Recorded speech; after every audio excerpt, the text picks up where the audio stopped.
Today is Wednesday, March 31st, 2021. Coming up on Roland Martin Unfiltered. President Joe Biden releases his $2 trillion infrastructure plan today. We'll chat with HUD Secretary Marcia Fudge about that. Also, Georgia is sued for a third time over voting restrictions, and corporations face calls for boycotts. The New Georgia Project head Nsé Ufot joins us with the details. The murder trial of Derek Chauvin continues with a look at what happened inside Cup Foods the day he killed George Floyd. And 2 ex-Texas sheriff deputies have been indicted in the death of a black man. Plus, what does your digital footprint say about you? Our tech segment will talk with the author of Don't Let Your Digital Footprint Kick You in the Butt. It is time to bring the funk on Roland Martin Unfiltered. Let's go. He's got it. Whatever the miss, he's on it. Whatever it is, he's got the scoop, the fact, the find. And when it breaks, he's right on time and it's rolling. Best believe he's knowing. Putting it down from sports to news to politics. With entertainment just for kicks, he's rolling. It's on go, y'all. It's Roland Martin, rolling with Roland now. He's funk, he's fresh, he's real, the best, you know he's Roland Martin now.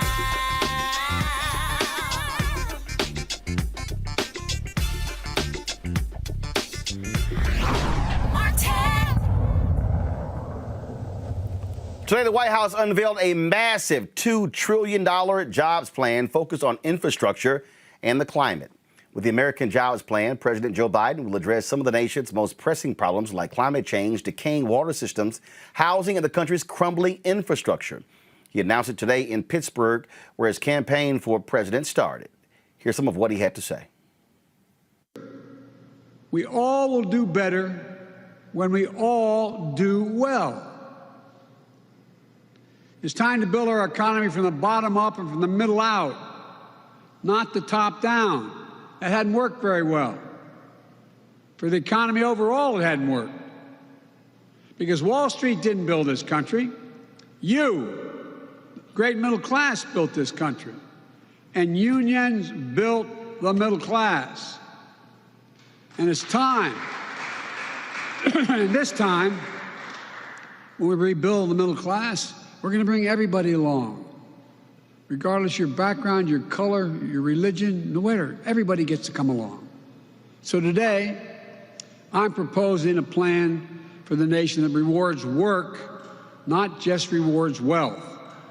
It builds a fair economy that gives everybody a chance to succeed. And it's going to create the strongest, most resilient, innovative economy in the world. It's not a plan that tinkers around the edges. It's a once-in-a-generation investment in America, unlike anything we've seen or done since we built the interstate highway system and the space race decades ago. In fact, it's the largest American jobs investment since World War II. It will create millions of jobs, good-paying jobs. It will grow the economy, make us more competitive around the world, promote our national security interest, and put us in a position to win the global competition with China in the upcoming years. It's big, yes. It's bold, yes. And we can get it done. Joining us now is the Secretary of Housing and Urban Development, Marcia Fudge, former Congresswoman from Ohio. Good afternoon. Good afternoon. You know what? I was just going to say how nice it is to see you, my friend. And here you start. Come on, now. I had to. I do got to. I'm gonna ask you about that later. But let's deal with some business first. All right, we'll deal with the business first.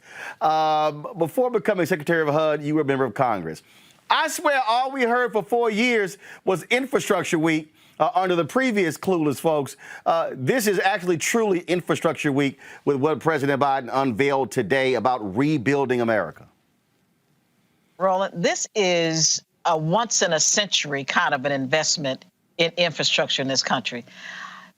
$2 trillion is big, but when you really think about what it does, Roland, it addresses every single thing that we have been talking about for many, many years.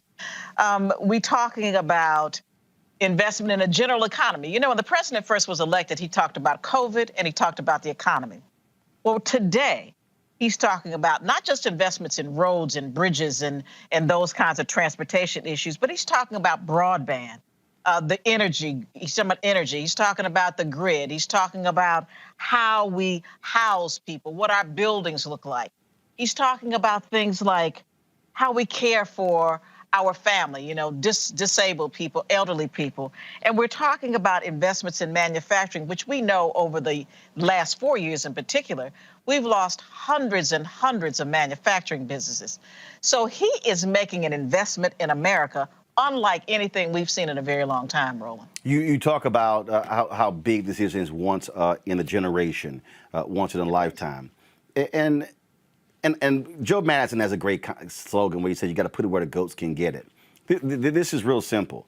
For the person who's watching us right now, if you don't have a nice, comfortable place to lay your head, your life is going to be messed up. If you drive a raggedy car, it's going to be hard for you to get to work. If you drive in a raggedy car on a shoddy road, it's going to be a problem, put the wear and tear on your vehicle. If you're drinking bad water or you are inhaling toxic air, it's going to be a little hard for you to live the kind of life we're talking about. So when we talk about infrastructure, what we're talking about literally are the basic fundamental things that allow us to be able to live and thrive. That's right. Listen, Roland, you know, as the HUD secretary, the first thing I looked at is how does it affect housing? $40 billion just to make sure that we can repair, rehabilitate, stabilize housing for low-income people. In this package, he is anticipating that we are going to build 2 million more units of affordable housing. We are talking about putting resources into things that we have not done in ages. When we talk about expanding housing vouchers, that hasn't been done really since Bill Clinton. Martin, people don't understand what we have gone through, the malaise that we have experienced over the last 20 years. This is something that I can get excited about because we are finally going to say to people who need a job, we're going to provide that transportation route for you to get to those jobs, no matter where you live. We're going to make sure that you live in decent, stable, clean housing. We're going to make sure that you can take care of your parents and your children. It is historic in ways that I can't even count on this show, but it is going to help people who have been on the edge for a very, very long time, Roland. And I just can't tell you how excited I am about it. And for the people, again, I go back to a number of years ago when a bridge collapsed in Minneapolis and a number of Americans died. And when it was over, we saw all of the news stories. Oh, the faulty bridge and how it had been examined and it hadn't been taken care of. We've seen this happen so many other times in this country where things have happened. And then after the fact, there are congressional hearings, there are blue ribbon panels, and folks talk about reports that were ignored. And I've long said, in America, we've got to stop waiting for catastrophes to happen and then fix it. How about if you fix it, repair it before something happens so you don't have a loss of life? Listen, Roland, it's like we used to say that we want Noah to stop talking about the rain and start to build the ark. We have to do the work. And I would say to you that when you couple this with the rescue plan that has already passed Congress, where for almost all poor people, we have cut poverty just about in half. You take a $1,400 check. If you have a child under 6 years of age, you're going to get a $250 check a month for a year. I mean, think about what we are doing. And when you add these two together, almost $4 trillion of investment, it is big. It is something that no one ever thought could be done. But we are on the precipice of just changing people's lives in a way that no one ever thought could be done. And Roland, if we don't take advantage of it, we will blow it. This is our chance. Your critics will say, critics of the president, critics of you will say, oh my God, this is the debt. This is impacting the debt in a significant way. But if you're putting people to work, if you're building projects, if you actually go back to President Franklin Delano Roosevelt and the Tennessee Valley Authority and those efforts, That's literally how the American economy was rebuilt, by rebuilding America's infrastructure. You cannot outsource jobs to build roads and bridges. You cannot outsource jobs that build moderate and income housing. You can't outsource these jobs. So we are talking about millions of jobs, millions. If we just only count those who are going to be building houses, and then you take construction crews on roads. We are talking about millions of jobs, Roland. And this is how we rebuild this country. This is America at its best. This is investing in the people of this country. So I don't know what people will complain about, but I would say this to you, Roland. We some years ago, about 4 years ago, passed a tax bill that helped only the richest people in this country. And they kept saying, if we help them, it'll create jobs. $2 trillion, Roland. And nothing has happened to improve the lives of the people they claimed that it would help. That's what created the debt. We're getting ready to pay for this by saying to those same people, that $2 trillion we gave you, that you shouldn't have gotten, that you haven't spent, we want it back. People may say, oh, that's Congresswoman Marsha Fudge, but you also were a mayor. Talk about bringing that perspective, being a mayor, dealing with these very issues, these issues of housing, and then, of course, a member of Congress, into becoming Secretary of HUD, bringing that experience to bear. One thing about mayors, we are very close to the people. We live in the neighborhoods where our people are. We touch people every day, and we understand the suffering and the need. One of the things that I spent an awful lot of my time on was public housing. The lack of it, the quality of it, how we build public housing in a way that is productive, how we talk about zoning to make sure that we can put people in opportunity areas. We've done, all mayors deal with this, all mayors. And so we understand more than most how to make this work. And so I'm really so happy the fact that finally, Roland, HUD once again is the voice of cities. That has always been our job. But under the last 4 years in particular, we've not done that job. We are now going to be the voice of communities, of cities, of small towns. That is a job of HUD. And I take it very, very seriously. A couple more questions. They didn't tell me how much time we have, so I don't want to take up all of your time. When we talk about being in this position here, I think back to the 8 years of President Barack Obama. And a lot of people forget. You were head of the CBC. You were very clear and tough on the president when it came to his housing plans. I dare say, and this is me speaking, one of the failures of the administration was in the area of housing. Black people lost 53% of all wealth due to the housing foreclosure crisis. We're dealing with really right now a housing shortage in America. I've owned my home in Dallas since 1999. I get text messages and calls every day from somebody trying to buy my house to flip it. And so there are people out there who want to be able to buy a home, but you have these hedge funds that went out and bought blocks of 25 and 30 and 50,000 homes from the banks who we supposedly helped out with TARP. And so how do we, what is your plan to put us on that path for true affordable housing for people to be able to own their homes and they're not having to spend all this money renting something they simply don't own? Well, the first thing is just to say this, is that FHA is a part of HUD. And so we are looking at what we have done, and we've made some mistakes, no question about it, Roland. We have also been a part of those people who have not looked at equity, have not looked at how we create an environment in which people who are moderate income, or even some that are low income, can afford to buy homes. You're going to see a change, and you're going to see it soon. We're going to assist home buyers. We're going to level the playing field because, Roland, you know as well as I do that for people that look like us, most of us start to create any sense of wealth by buying a home. Mm-hmm. We're also going to look at how we assist in educating people about the process because so often, Roland, people who are just trying to get into it don't have any idea where to start. So we're going to assist them with saving, with down payment assistance. We are going to do the things necessary to give folks a chance, just to give them a shot at creating generational wealth. You have my word on it. I'm going to ask you to do one thing also, and I have been, and we talked about this when you were in Congress. The federal government spends $1 billion a year on media advertising. Black-owned media gets $10 million.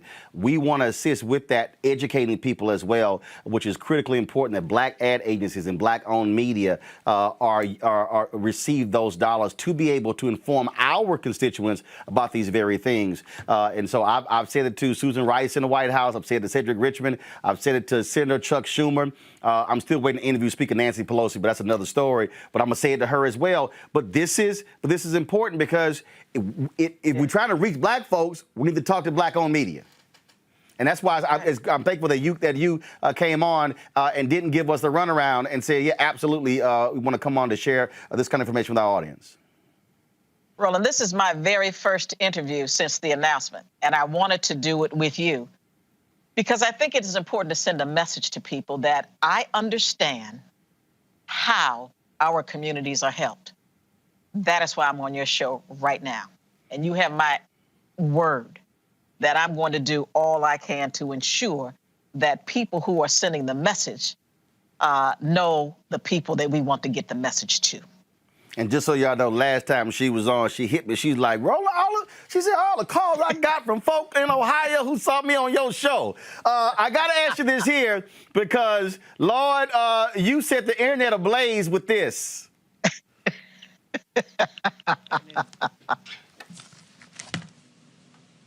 Good afternoon. Good afternoon. Oh, thank you. I was wondering if I was in this room by myself. I got to ask you, you had to be even surprised with how everybody said, oh, Lord, that's a black auntie right there. Roland, I didn't even think anything about it at the time. That's our culture. You speak, people speak back. Right. I never thought about it until everybody started talking about it. And Roland, I have been laughing about it ever since. I said, Lord, I'll never live that one down. Well, you know from now on, wherever you go, anywhere in the country, when you got to give a speech anywhere, it's going to be good afternoon. So I'm telling you, it's just going to be, just go ahead. It's going to be a part of your introduction wherever you go. So just go ahead and get prepared for that. That's why I love you, Roland. Goodbye. Secretary Fudge, I appreciate it. We keep it real, keep it black on Roland Martin Unfiltered. We thank you for joining us. Love you, my friend. Talk to you soon. Love you as well. Thanks a lot. All right, y'all. That's Secretary of Housing and Urban Development, Marsha Fudge there. Y'all know I had to ask her about that. I'm sorry. That video it's going to be around forever. So that was just a great one there. Let me go to my panel right now. Y'all, please pull my panel up. Let's talk about this $2 trillion infrastructure plan presented by President Joe Biden. Monique Presley, legal analyst and crisis manager, will be joined by Robert Patillo, executive director, Rainbow Push Coalition, Peachtree Street Project, and also Scott Bolden, former head of the PAC for the National Bar Association, attorney here in Washington, D.C. Glad to have all three of you. I'm going to start with you, Robert. You deal with the issue of money with Rainbow Push. Look, for 4 years, all we kept hearing infrastructure week. And for a lot of folks, again, when they hear infrastructure, folks' eyes just might sort of just, gloss over. But we literally are talking about the country, the power grid. We're talking about the water. We're talking about buildings and roads and a school, all those different things that literally allow us to be efficient in what we do. It's funny whenever I hear my conservative friends talk about how do you pay for these things, about the deficit and the debt, particularly when it relates to this, you have to go back in time to that period that they like to talk about. Those good old days when they're talking about making America great again. They were talking about the 1950s, that post-war period. Why was America great during that period in their eyes? Because we were the only civilized country on earth, or only modernized country on earth that still had infrastructure. We had not had World War I and World War II destroy all of our infrastructure. So Japan was on fire. China was on fire. Russia, Western Europe were all on fire at the time. And because America had an industrialized base and had spent trillions of dollars during the Great Depression and trillions of dollars during World War II, that is what made us the economic power that we are now. And we have not reinvested that money since then. If you fly into Abu Dhabi, if you fly into Dubai, if you fly into Tokyo, and then come back to LaGuardia or JFK, you think you're coming back to the third world because America's infrastructure has crumbled. We're right around the anniversary when I-85 in Atlanta collapsed. We had the bridge in Minneapolis collapse. During the primary or during the runoff here in Georgia, I went to 144 counties in the state, and many of them are dealing with issues of not having paved roads, not having consistent electricity, not having access to high-speed internet during this pandemic. So large portions of this country are desperately in need of modernization. And when we talk about how do we keep up with China, how do we keep up with West Africa as they progress, how do we keep up with India, we have to have a modernized infrastructure system. And that is what actually pays for itself. When you inject money into the top of the economy, that money is hoarded. That money is put into off-seas accounts. That money is buying yachts, building space planes, those sorts of things. When you inject it directly into the bottom of the economy in a Keynesian way, that re-stimulates and recycles through the economy, creating more jobs, thereby paying off the debt that is created. So it makes sense all the way across the board. The only people who don't want to do it are the millionaire and billionaire class who will end up having to actually pay taxes to finance bringing the country forward. See, here's what I find to be real interesting, Monique. I mentioned the Tennessee Valley Authority. That was something that was created during President Franklin Delano Roosevelt. Y'all, go to my computer, please. This is what the Tennessee Valley Authority is. The Tennessee Valley Authority is a corporate agency of the United States that provides electricity for business customers and local power companies serving 10 million people in parts of 7 southeastern states. TVA receives no taxpayer funding, deriving virtually all of its revenues from sales of electricity. In addition to operating and investing in its electric system, TVA provides flood control, navigation, and land management for the Tennessee River system and assists local power companies and state and local governments with economic development and job creation. Monique, the TVA still exists. So for all these people who are going, oh no, this is a horrible idea, literally 7 states right now are impacted by the Tennessee Valley Authority, but I swore people say a lot of these Republicans say they can't stay in big government. They don't mind that. Well, they didn't mind any of it under the most immediate past administration. I mean, these are jokes at this point. The GOP doesn't have an identity. It doesn't have any moral high ground. It doesn't have any principle. Its whole gig is to oppose, to be contrary, to be other. And so when we had that other person in office for 4 years, they landed us in this ridiculous amount of debt that we're in, same as what President Obama faced when he had to come in and snatch us all out of the valley and bring us to some dry ground and to a level playing field. And so they're just going back to prior positions, but not because of principle or conscience. It's just that their entire aesthetic, if you will, is to be contrary. That's their gig. The thing here, Scott, and you already see the folks going, oh, Biden and the death tax. I mean, they're already playing all of these different games here. When we talk about this $2 trillion infrastructure plan, it literally is going to provide significant dollars to hire people, to build these things, to maintain these things, and it is needed. Even when you talk about the electric grid in America, people don't even understand the power grid. They don't even understand that because it's so decrepit, the amount of energy lost going from the beginning to the end is significant. If you do an upgrade, you actually make energy more efficient, which causes folks' energy bills to decrease. Yeah. And there's something in this $2 trillion bill for everyone, every state, every elected official, every Democrat, every Republican, every independent, everyone in this country. When you see the railroad accident or the train wrecks, or you see a bridge collapse, or you see some other infrastructure failure, you have a 1 day, 2 day conversation about it and say, yeah, we need to fix that. When Trump was in office and others, you said, listen, we can all agree on infrastructure because that helps everyone. Let's do it. Never got done, but that tax cut got done. And so to the Republicans, I want them to just shut up, right? just shut up. Because this infrastructure bill is going to put people back to work. It's going to increase taxes on the corporations. But I got to tell you, most of my corporate friends and clients say, well, Biden's going to raise my taxes. And most of them really do say privately, they say, well, that just means we got to go make some more money. Let's figure out how to make some more money. And I'm telling my Republican friends the same thing. Figure out how to pay the taxes, figure out how to pay more money, and we're going to have the #1 infrastructure within 10 years because we've got $2 trillion to put behind it, and we will be far ahead of every other country. It's necessary. It needs to get done. But Robert, here's what's crazy, and again, it's akin to what Republicans have done to convince people that when big business and rich people get massive cuts, that is good for the little person.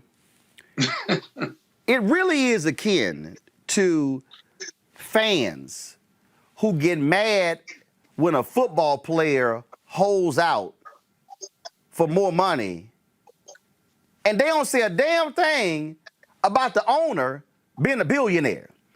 And so all of a sudden, it becomes like the player is a traitor to the team and the city for daring to want more money, but the fans don't say nothing about when the team decides to cut a player and cut their salary because of salary cap.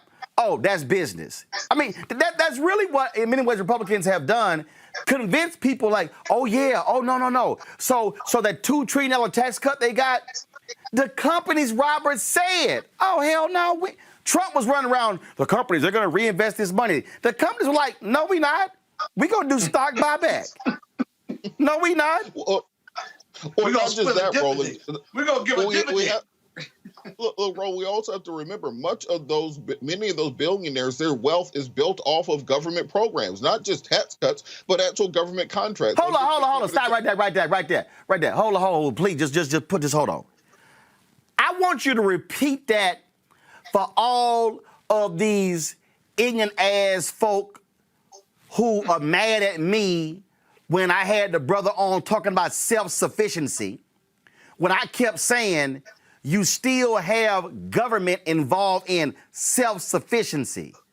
So just I want you to slow it down. So for all of y'all self-sufficient lovers, and I believe in self-sufficiency, but also I ain't stuck on stupid and realizing that the people who y'all credit for being self-sufficient make their money directly from government. So go ahead and just slow that down a bit. Many billionaires, their wealth is built directly off of government contracting. I'll give you one quick nerdy story. Elon Musk took the money he got when he cashed out on PayPal, and he wanted to send an old Russian rocket to Mars with a little greenhouse with some mice in it. That's how SpaceX got started. The Russians wouldn't sell him a rocket, so he decided to build his own company. The company was going nowhere until he got $3 billion from NASA in a contract. After they were able to finally launch a Falcon 1, this is how he developed the Falcon 9 rocket with that money from NASA. Also, what funded the funding for the Super Heavy rocket was another military contract for the United States Air Force to put satellites into geosynchronous orbits. That is what's paying for the development of the starships. This is why Elon can blow up a spaceship every 2 or 3 weeks, because that's your taxpayer money that paid for that and to invest into the company. No, hold on. We ain't done with Elon. The same Elon who promised to build solar panels in Buffalo, New York, and got billions in tax breaks from the state of New York did not get the jobs. The same one that got billions for the making of the batteries in Las Vegas and California for the Tesla car. His whole wealth, I think he's the second or the third richest in America. His entire wealth is built on the government. And you can also add in he owns the Boring Company, which is supposed to be building tunnels between various cities on the East Coast and also between LA and I think Las Vegas. He's got billions of dollars in contracts for that. It was because of Obama's energy mandates in the late 2010s which created the demand and the research into electric cars that built Tesla. We could have had electric cars in the late 90s with similar range and similar abilities. It was only because of the policies put in place by President Obama that you had the actual investments to that can launch something along the lines of Tesla. So if you look at Tesla, if you look at the Boring Company, if you look at SpaceX, if you look at Starlink, all these things come from government dollars. Even Neuralink, which Elon Musk founded, it has research and development grants from the federal government. So don't think that somehow these people are just rocket scientists and super geniuses. They're great lobbyists, and when they get your tax dollars for free in order to have contracts with the government, that's what springboards you to becoming a billionaire from becoming a millionaire. If you look at what happens at many of these big white universities and institutions, you can give that exact same money to FAMU or to Clark Atlanta or to A&T, and you would have similar results. But what lines their bottom lines are those government contracts. So this is why it's foolhardy not to be fighting for those contracts. See, Monique, here's the thing that again, if Elizabeth Warren did this, and in fact, she gave a speech. I forgot. I didn't know what the event was. It was at the Mayflower Hotel here in Washington, D.C. in 2015. And she gave this speech talking about y'all didn't do this on your own. And she was killing it. And I sat there and I said, that woman needs to run for president this year. I still believe she made a mistake not running in 2016 and wait until 2020. That's a whole nother story. But what she was laying out, she was talking about how all these folk, how they made their money, but they also did it because of government. I was a City Hall reporter for the Fort Worth Star-Telegram. Bruton Smith, NASCAR racetrack owner, comes to North Texas. And he's talking about bringing a NASCAR track to North Texas. So Dallas put a bid in, Arlington put a bid in, Fort Worth put a bid in, and Fort Worth won the bid. But here's what was interesting. In order to secure him building it, he said, I'm going to need the state of Texas and the city of Fort Worth to build entry points to the track, build an off-ramp, build roads leading to it.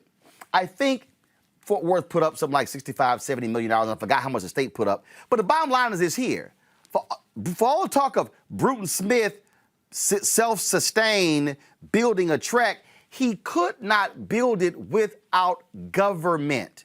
I really hope President Joe Biden and Vice President Kamala Harris, when they travel around the country touting this, they literally say, government made that happen. Government made that happen. Government made that happen. So for all y'all who hate government, hate the project. You hate government? Hate that road. You hate government? Hate this. Go to my computer. This is from CNBC. This is what's in his plan. $621 billion for bridges, roads, public transit, ports, airports, electric vehicle development. $400 billion to care for elderly and disabled Americans. $300 billion to improve drinking water infrastructure, expanding broadband, upgrading electric grids. $300 billion into building and retrofitting affordable housing, along with constructing and upgrading schools. $580 billion in American manufacturing, research and development, and job training. So for all the Republicans who keep saying, Monique, that they are the party for the blue-collar worker, say government is making this possible. Once again, they just slipped into that hole where the party of the blue-collar worker position when all of the other positions didn't work. But every time you say government, I don't disagree. It certainly is government, but government translates to us. It's taxpayers. It's the middle class that made that happen, right? It's the working poor who made that happen. It's those who are wealthy but not so wealthy that they find ways to escape their taxes every year. They're the ones who, over years and decades, have made these things happen. And what I believe we have an onus to do for our own people is to show them the way, maybe not to Elon Musk level of billions out of access to government contracts, but there are grants up every day where there's a requirement for diversity access, where there has to be 3, 4, 10% given to diversity registrants. There are organizations that the entire purpose is to assist people of color, whether you're a double minority like Black and woman, Asian, and et cetera, in order to gain access to these funds, to contracting and bids. And these are for everything from janitorial services and hair care to high-tech jobs. So the information is out there so that we can access the wealth for ourselves, doing things that we are already doing and struggling to do because the ones that get in the room and the ones who have the access don't want to tell how they got there, don't want to make room inside. And there are opportunities there for people in all kinds of career paths. See, Scott, Republicans have been effective at somehow convincing folks, oh, you want government to be your daddy and mama. No. Excuse me, I'm just not dumb. See, I'm sorry, I'm just not dumb like these simple Simons who keep voting for the Republican Party. We hate big government, except when your ass in trouble. See, I mean, I really get a kick out of the folk who hate big government till a house flood. Yeah. They hate government till a tornado hit. They hate government until a hurricane comes. They hate government until there's fire. They hate government until a whole bunch of stuff happens. They hate government until there's a heat wave. They hate government until there's a cold snap. I'm telling you right now, it's a whole bunch of Republicans in Texas who hate government when they were freezing their ass off this winter, was like, yo, where was government? And see, this is the thing that for people to understand, and I got some fools like, oh, Roland, you all about Democrats and big government. No, I'm just not dumb. I keep saying, y'all, the moment you born, your birth certificate, government document. In fact, your ass go to high school, and it's a public school, your high school diploma is a government document. Government document. Immunizations, government document. Go to a public college. They don't want that. Go to a public college. Government document. Get married. Government document. Get divorced. Government document. Your ass died. Death certificate. Government document. So let's just stop acting like government ain't got no part in our lives. Well, I agree. I was listening to Robert, and I started thinking about these technology companies, and then I started thinking about every real estate developer in the history of America who develops in cities around this country. I think about the Trump Hotel that's owned by the government that gave me money. Scott, we are live streaming this show right now on the internet, on YouTube, Facebook, and Twitter. Hell, the government created the damn internet. Right. You had Marcia Fudge, who is one of the biggest investors. HUD is one of the biggest investors to not only housing developers, but healthcare companies, hospitals. They provide healthcare insurance, and they provide infrastructure and loans to private sector companies to build out based on the fact that these communities need those services. But what triggers the partnership is the government and the monies they invest. Every real estate developer I've ever represented, there's a component of going to the government because they either need tax credits, they need low finance bonds or 501c3 bonds, they need tax increment financing. That's all government, if you will, all of government. And so you're absolutely right about that. You could certainly put it in. You could certainly put it in something else or put it in some other group, but it still ends and begins with the government. And last point here, which is one of the reasons why Marcia Fudge actually wanted to be the head of the agriculture, the USDA, y'all. Oh, yeah, that's another one.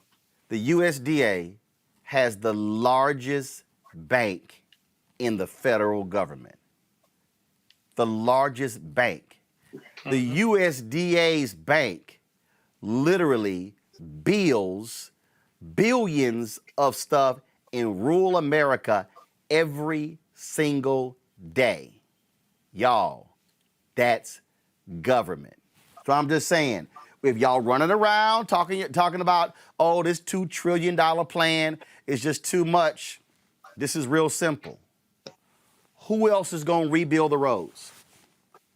Who else is going to rebuild the bridges? And don't fall for that public-private partnership. That's nonsense, because here's the deal. It's your tax dollars, and we got to stop having these deals where, oh, let's rebuild roads but turn them into tollways, forcing you to pay money to drive on roads your ass built. Robert, go ahead, final comment. I'll go to my next story. The last thing I'll say is just the hypocrisy is real. If you think about the fact that they want small government out of your business, except for if you're voting, in which case they want you to have a state-issued voter ID, even to vote from home. They want small government and no government interference. They want to take control away from local counties and put it into the hands of Republican state legislature to control how you actually vote. They want to take control away from local judges and give that to Republican legislatures to control how late polls can be open. So when they talk about small government, it's only small when it needs to do something for you. When it's doing something for them, they want it to be as big as possible. And they also,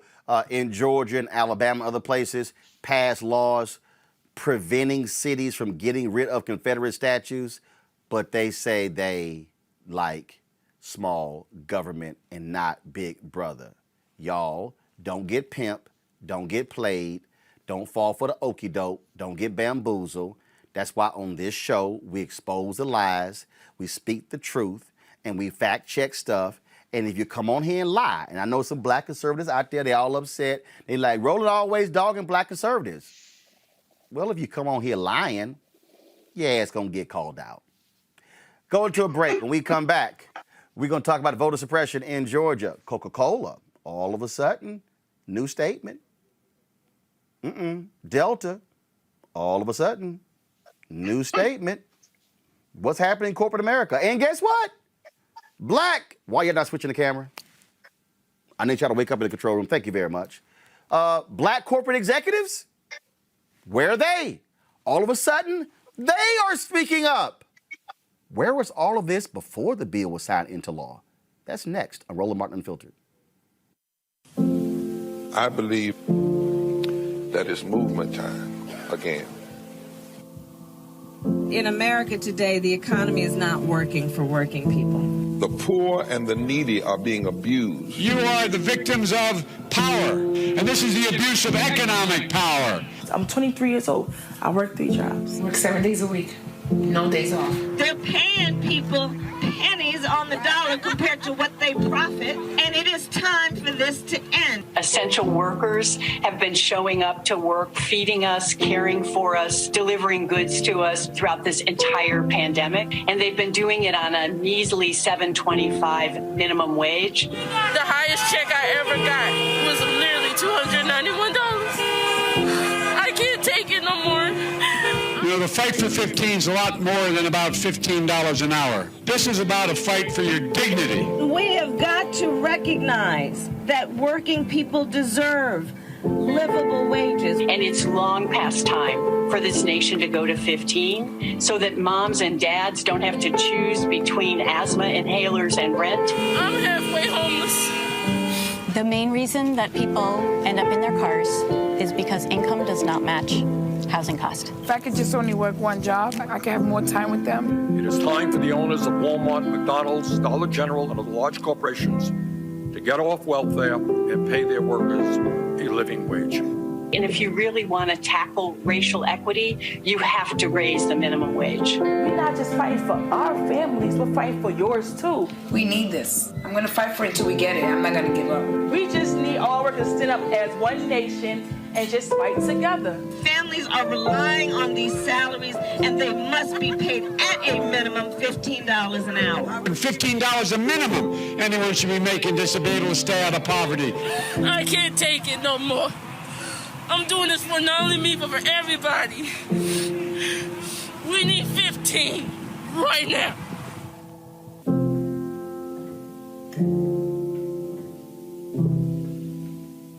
Hi, I'm LD Barge. Hey, yo, Peace World. What's going on? It's the Love King of R&B, Raheem Devon, and you're watching Roland Martin Unfiltered.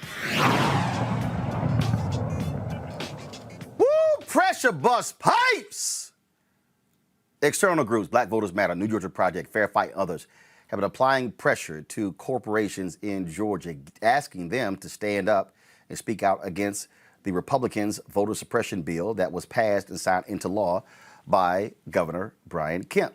They have been targeting Coca-Cola and Delta and Home Depot and others. Yesterday, Arthur Blank, of course, the owner of the Atlanta Falcons, co-founder of Home Depot, he released his statement. Initially, Coca-Cola and Delta sided with the Georgia Chamber of Commerce. Folks said, that wasn't quite good enough when it came to speaking out on voter suppression. Folks have been talking about boycotting Delta and Coca-Cola. Delta released an internal statement essentially praising the bill, saying some stuff was changed. Woo, let's just say it got a little heated on social media. And the Delta CEO came out with a new statement. I'll read that in a second. But here is the statement dropped today by the CEO of Coca-Cola. Yeah, I completely agree. I mean, let me be crystal clear and unequivocal. This legislation is unacceptable. It is a step backwards, and it does not promote principles we have stood for in Georgia around broad access to voting, around voter convenience, about ensuring election integrity. And this is frankly just a step backwards. We've spent many decades promoting within Georgia a better society and a better environment for business, and this is a step backwards. And we're very clear on that, and our position remains the same. This legislation is wrong and needs to be remedied, and we will continue to advocate for it, both in private and now even more clearly in public. Folks, that so you're was clear now, James. But that was the CEO of Coca-Cola speaking on CNBC. This was after a group of black executives, corporate leaders, the Black Economic Alliance, released their statement, also calling for these corporations to change these corporations to do more to fight voter suppression. Here is the statement released by the CEO of Delta. Pull it up, please. This just 2 weeks ago, we honored civil rights icon Ambassador Andrew Young by naming a building on our campus in his honor and establishing a permanent exhibit to his lifelong work in the lobby. The building was chosen because it is the first place most new Delta employees visit when they come to work for us, and we wanted them to see on their first day just how closely our mission of connecting the world intertwines with the work of heroes like Ambassador Young, a former Delta board member whose steady hand helped save our airline in the dark years following 9/11. For all the pride we take in the achievements of Ambassador Young and other civil rights heroes, many of them from our hometown of Atlanta, we know that much work remains to be done to truly establish a just and equitable society. Last week, the Georgia legislature passed a sweeping voting reform act that could make it harder for many Georgians, particularly those in our black and brown communities, to exercise their right to vote. Since the bill's inception, Delta joined other major Atlanta corporations to work closely with elected officials from both parties to try and remove some of the most egregious measures from the bill.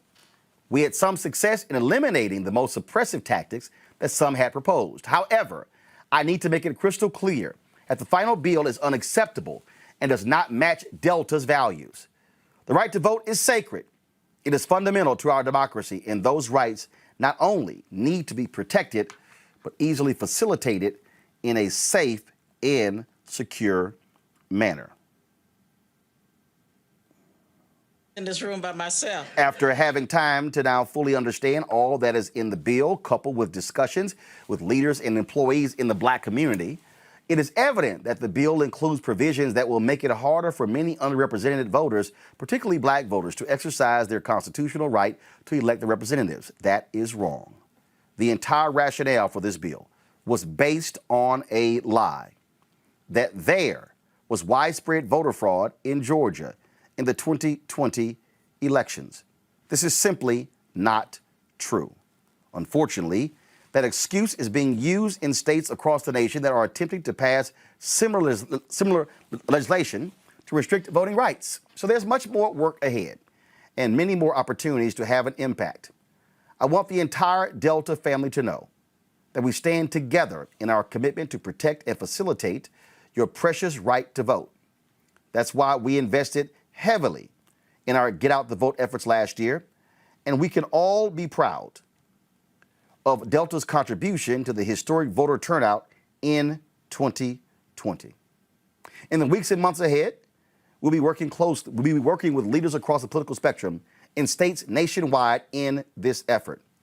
We're also closely monitoring legislation in Congress named after the late Atlanta civil rights hero and Delta friend John Lewis that will expand voting rights nationwide and working with representatives and senators to represent our communities.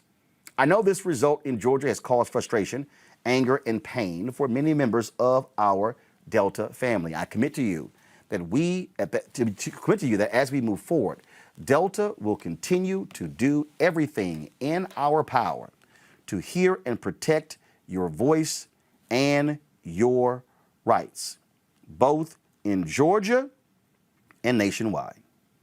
Thank you for all you do for your communities, your loved ones, and for our Delta family every single day. That is, of course, the CEO, Ed Bastian, of Delta. Joining us right now is Francis Johnson, the board chair for the New Georgia Project. Francis, glad to have you. So, Francis, glad to be with you. Let me just be clear here. I appreciate that statement from the Delta CEO. I appreciate the words for the Coca-Cola CEO. I appreciate Black executives, Ken Chenault and the others, for signing that letter. I saw the Executive Leadership Council release their own statement. But let's be real clear, Francis. We're only here discussing their statements because of the pressure groups like yours and Black Voters Matter and others put on them to stand up and speak out. The reality is this: had that statement been released when the House and the Senate was considering the bill, had that statement from Coca-Cola been released before the governor signed it into law, we may not be talking about this after the fact, which is why we need companies and Black executives to show up in the middle of the fight and not after the fight is over. You're absolutely right. You know, after a summer of Black Lives Matter protests and the platitudes offered by these corporations about their support for Black and brown people and what we're going through, and after watching the 2020 election unfold as it did, the insurrection at the United States Capitol and the voter suppression across this state, we expected the corporate citizens who called Georgia home to do what was right. And instead, they were mealy-mouthed. They were trying to hedge bets.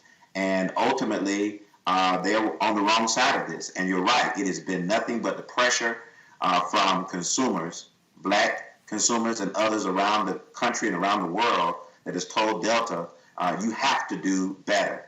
Consider the impact of Delta on the state of Georgia. 33,000 employees, just Delta.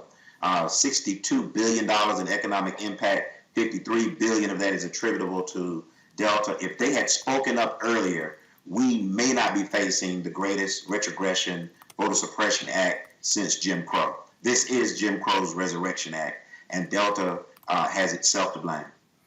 And again, I need people to understand.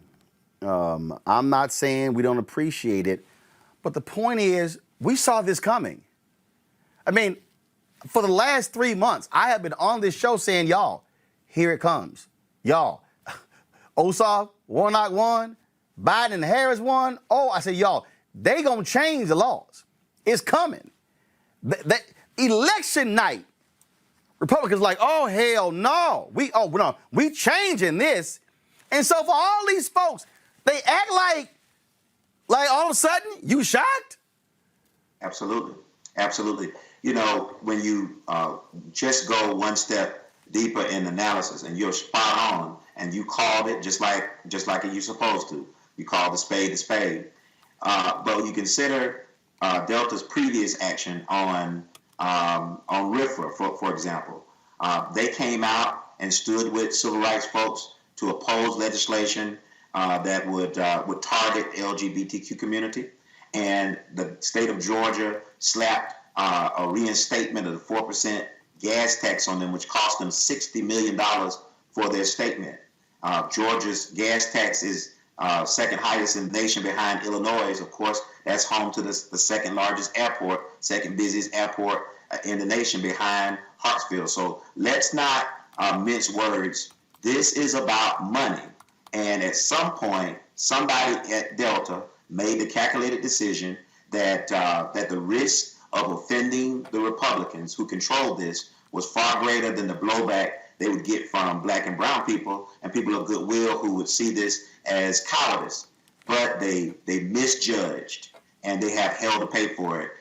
They're late. We appreciate it. Now what they need to do is turn their influence and take their seats at the table to make sure the Senate moves past the filibuster if it has to enact the John Lewis Voting Rights and Advancement Act. But not only that, to call upon the state of Georgia to do something about this terrible legacy that it has given itself in the modern era as the state that resurrected Jim Crow. And this is here's a perfect example. This is a tweet that Cliff Albright, co-founder of Black Voters Matter, sent out today. Come on, computer, please. This is why Black Voters Matter in organized Texas were at the AT&T building in Dallas on Monday. AT&T isn't just silent on voter suppression. AT&T is complicit on voter suppression. And this is what he was referring to. This tweet by Antonio Arellano. AT&T has donated $574,500 to Abbott Patrick, Governor Greg Abbott, and Lieutenant Governor Dan Patrick, and the sponsors of Texas voter suppression bills since 2018. AT&T donated $150,000 to Patrick, who was so enthusiastic about Trump's false claims of voter fraud that he offered a $1 million reward for evidence. And so what this is saying is, okay, folks out there, if you watching DirecTV, if you're sitting here watching HBO Max, if you're watching any of these networks, if you've got AT&T phone service, if you're using anything with AT&T, AT&T's money is going to Republicans who believe in voter suppression.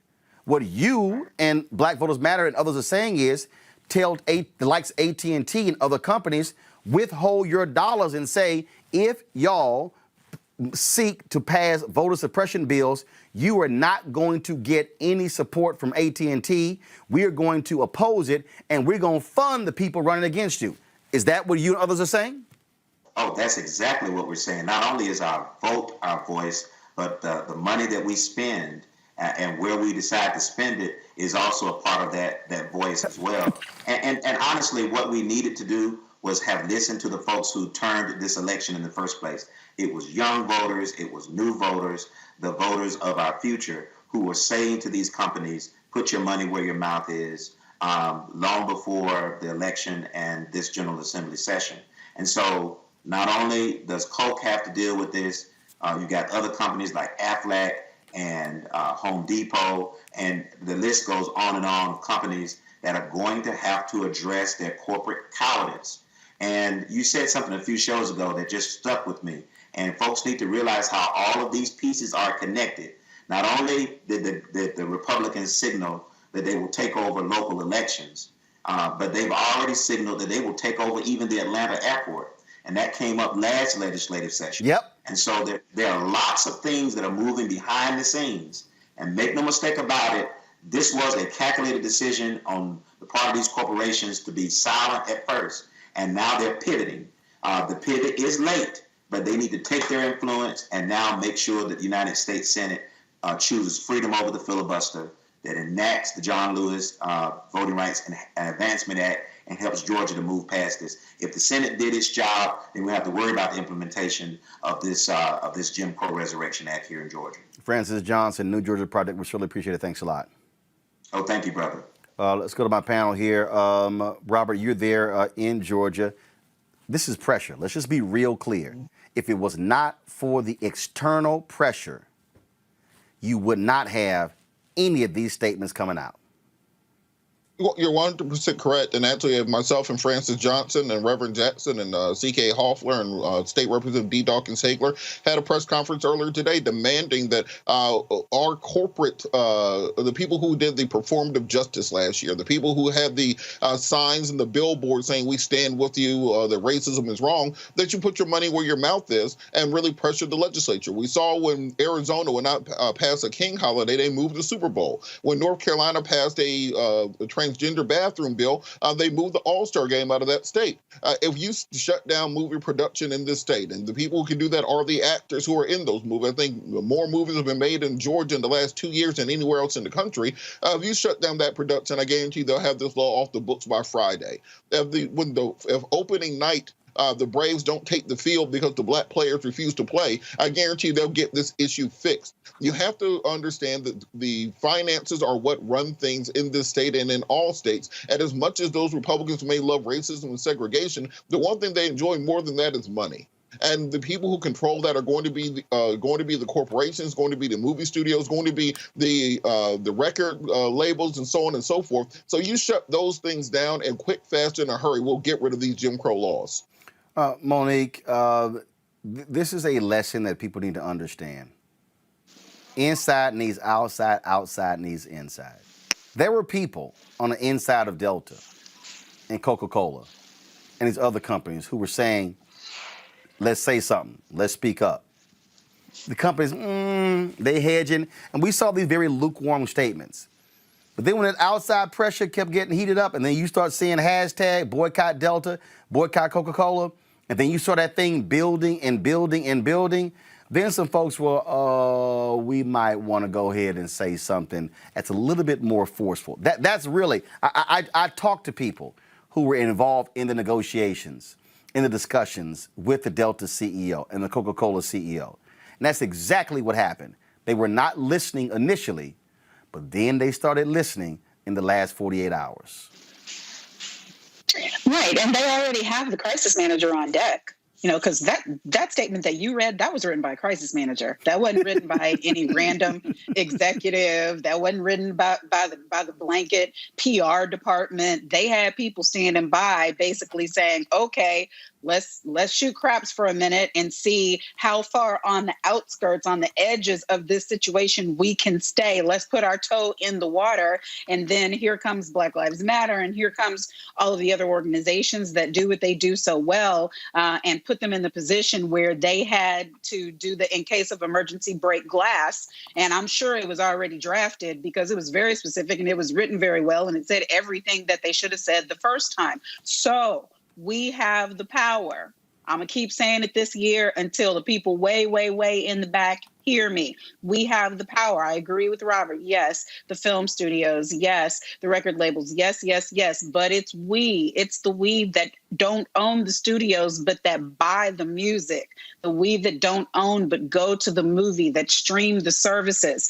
It's our collective power that when it is utilized properly makes for change. The ballot box is obviously one place where we make that change, but we can wield power all across the stratum, and I'm glad to see that that's what's happening. Scott? Well, got it. Monique. Robert, got it. Roland, got it. Now what, right? Because these statements and these change of hearts are really interesting, as you say, appreciated, right? But how far are they willing to go?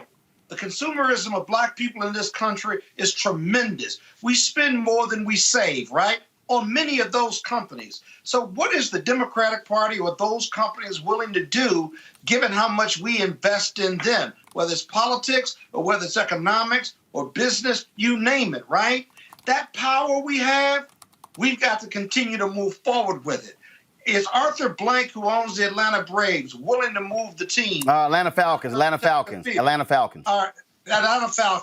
Is Delta or Coca-Cola willing to move their employees? Are they willing to move their headquarters? I mean, listen, reality is not rhetoric. I like the rhetoric, but it's got to match reality. And until we continue to press and make them do what we want them to do, including the White House, if you will, Where's the White House on this? Vote 51-50 and pass that legislation and get rid of the filibuster and be done with it. Why are we as black people asking the White House and trying to force the White House to do something about voter rights when all we did was vote our rights to them?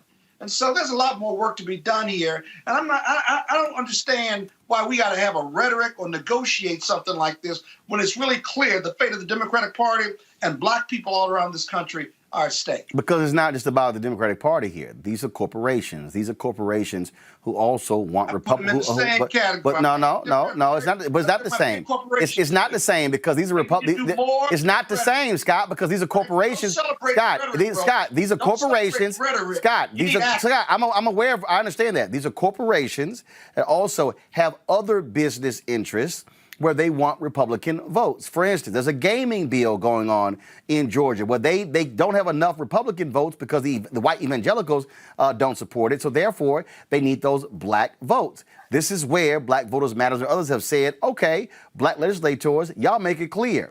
We ain't voting on that bill unless y'all get rid of the vote suppression bill. We will let your gaming bill die as a result. Right. I like that leverage. The next step has to be, yes, how are you going to repeal it? And so, yes, what these corporations are going to have to do, because we saw it with the transgender bathroom bill in North Carolina. When corporations said, we're going to stop doing movies, we're not going to have conferences, we're going to hold back on job announcements and transferring folks to North Carolina unless you get rid of the bill, they changed the bill.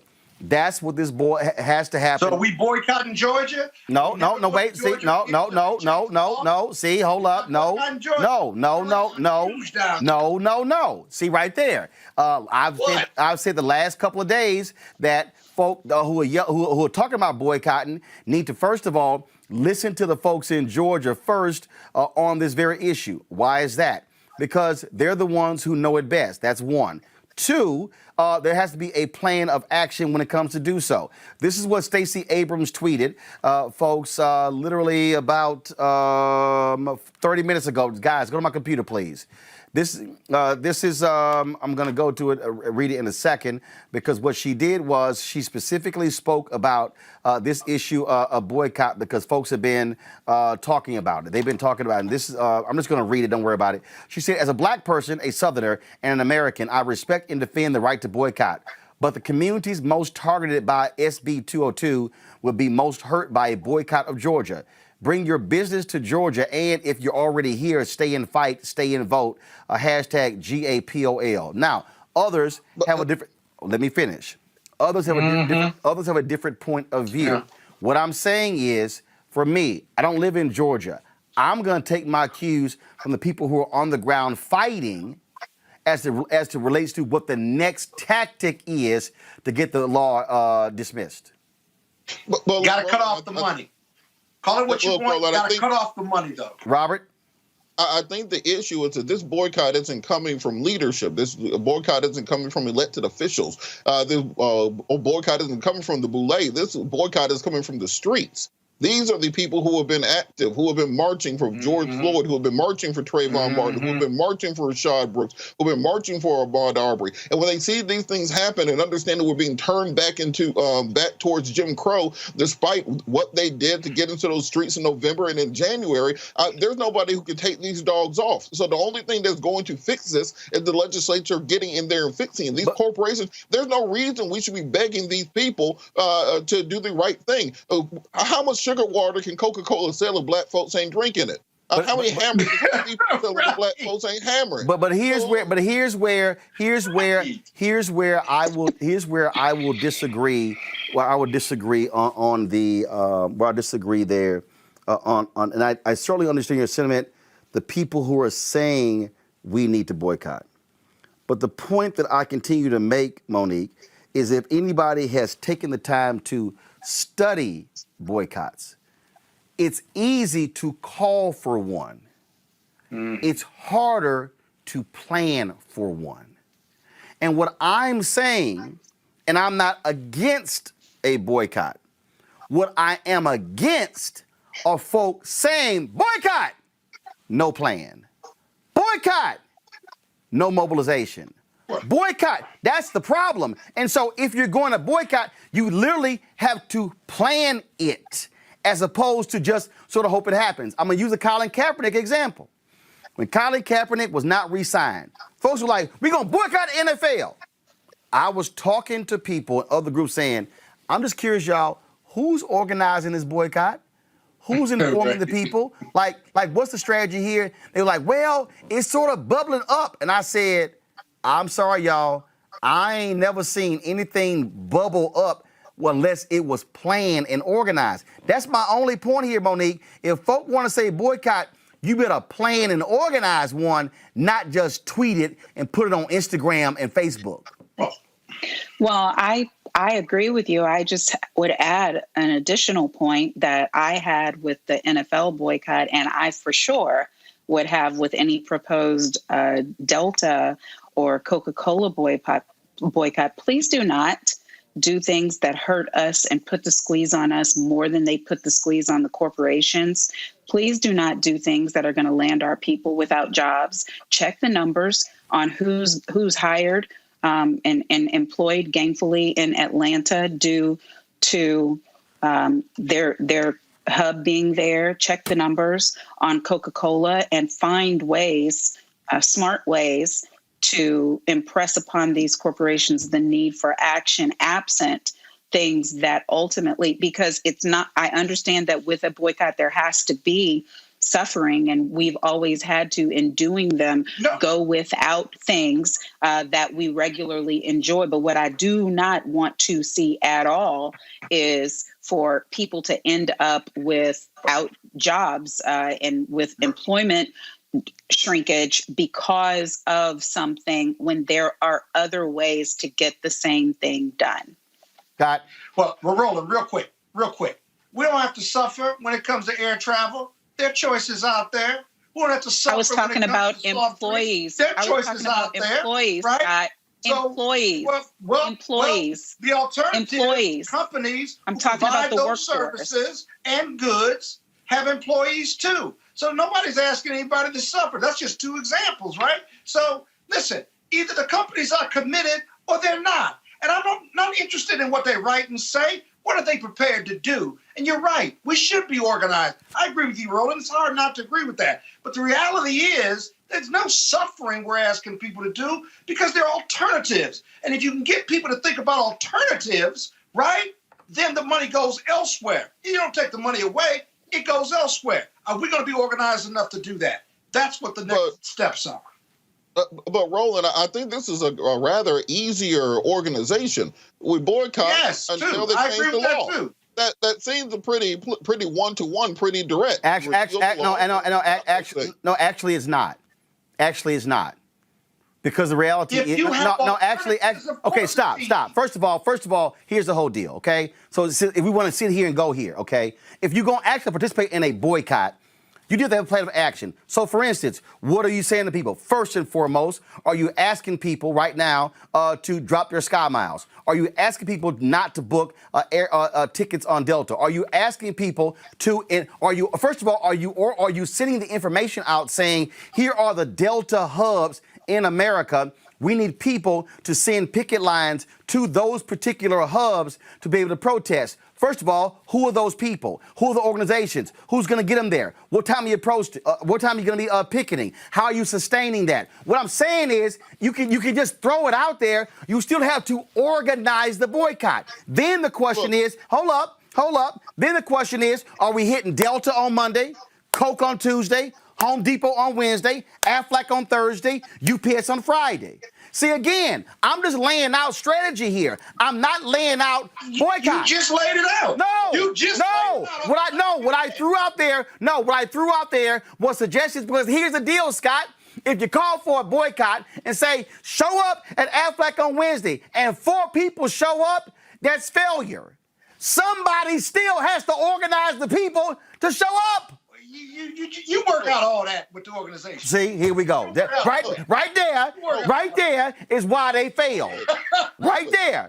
Because folk want to say somebody else should do it. All I'm saying is to the people who are throwing out their boycott, you better plan it. You better plan it And hell, Robert, you sitting there working with Rainbow Push. Reverend Jackson know this. The success of Operation Breadbasket was successful because there was a clearly defined strategy to get results. Read Martin Depp's book, Operation Breadbasket, 1966 to 1971. It was clear. The reason it was successful is because it wasn't just poof, there it is. I got to go to a break. Go ahead. Final comment, go. Real quick, two things. One, of course, that planning is underway. We're in the early stages of this. Bill got passed last week, but you make sure people understand that this is the fight that we're going to get into. Number two, there's always been this tension in Atlanta between the establishment, between the Daddy Kings and the Dobbs of the world, and the young revolutionaries, the Atlanta student movement. The reason what Dr. King did was in Albany and Montgomery and Birmingham was because of the establishment of the Black community that wanted to run things in Atlanta. So there's always going to be this tension between the people who have the financial interest and the people who have the energy in the streets. Right now, the energy in the streets is what's moving the ball forward. That's that third rail, and we have to harness it. And actually, that's also not fully true. Because guess what? What has actually been moving the ball is that Fair Fight, New Georgia Project, Black Voters Matters, and others, it has still been planning. It just ain't happening just because. All I'm saying is it still has to be planned. And I've been talking to these different people, and you know what leaders have been saying? Leaders who are there on the streets, leaders who have been on the ground, they're saying, we're not going to do stuff ad hoc. We're actually going to do things very methodical way, because they're saying is, when you get to boycott, again, using the model of Operation Breadbasket, which Reverend Jackson knows very well, boycott was the last step. It was the last step. It wasn't the first one. Got to go to a break. We come back. We'll discuss the Derek Chauvin case, the trial today that took place right here in Roland Martin Unfiltered. Back in a moment. America is starting to breathe again. A decent man as president. A plan to protect us. It feels almost normal. But it's not.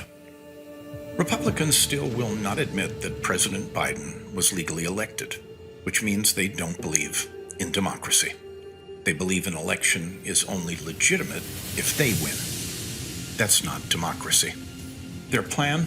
Pass voter suppression bills to block minorities from voting, take back Congress, impeach President Biden. We refuse. We refuse to accept the end of the American experiment. We refuse to allow anti-democratic autocrats to steal our country. We choose to fight, and we will not lose. Join us. Hi, I'm Teresa Griffin. Hi, my name is LaToya Luckett, and you're watching Roland Martin Unfiltered. Witness testimony and surveillance video was shown today in the Derek Chauvin murder trial in Minneapolis. Of course, it provided the first look at George Floyd's actions inside Cup Foods before his death. It was from inside the store. Shows Floyd casually walking into Cup Foods, roll it please, and talking with customers and employees. We also heard from the store clerk and others who witnessed the murder. Guys, y'all can roll the video. We're going to talk over it. Monique, I want to start with you. You've been following the trial. Just your assessment of what happened today. The evidence was devastating.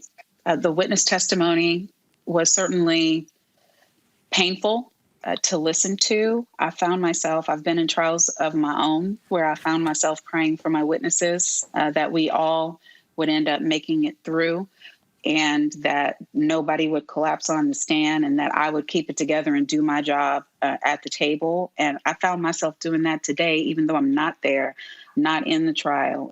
Even one of the tweets that I tweeted today was "Help him, Holy Ghost," because when we saw the prosecution's witnesses time after time be racked with guilt and then ultimately just collapse in tears watching the evidence be put before the jury, I can only imagine what the jury's reaction is to these things. But the other thing that I would say is that the prosecution is doing an almost seamless job on presentation of evidence and witnesses and strategy.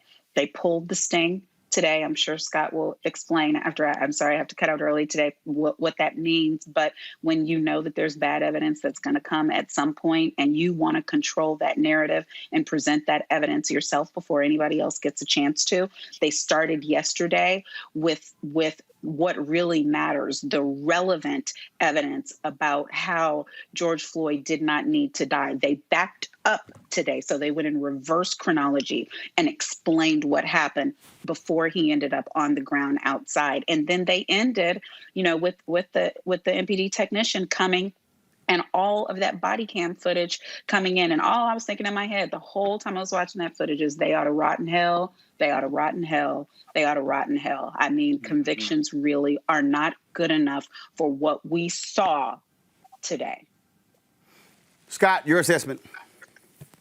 Yeah, I agree with Monique. The sting they pulled out today, what Monique was talking about, was the store clerk that actually called the police. I actually didn't know there were that many counterfeit bills coming through that community. I mean, it's like this was the second one. But he said he thought that George Floyd was high, although he could have a conversation with him. And he called the police because he had this counterfeit bill. Turns out that George Floyd did have drugs in his system, but that's part of the defense. The prosecution put that witness on today to take the sting out of that, to add credibility to their case, to the jury, saying, this jury, I'm going to give you all the facts, not just some of the facts. I'm not going to hide anything from you. So when you hear this from the defense, you will have heard it already.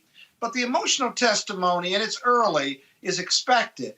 But what you got today, the power of the testimony was reflected in how the video manifested emotionally with all of these people who observed this. Their helplessness, for one, but more importantly, that they watched the life force being taken away from this black man under the knee of the defendant and the police. And you don't have many videos like that. I've told you before, Roland, the power of this video and why you had protests all over the world was the slowly left, the life force left this man's body and you observed it. It wasn't a gunshot. It wasn't a fight. It wasn't him running and getting shot in the back. No, this 9 minutes was just grueling and awful. And you heard a lot of that on the stand. It's an excellent start for the prosecution, but know the experts are coming and the cause of death is going to be hotly debated and litigated. And that's really going to be the turnkey or the most important part of this case.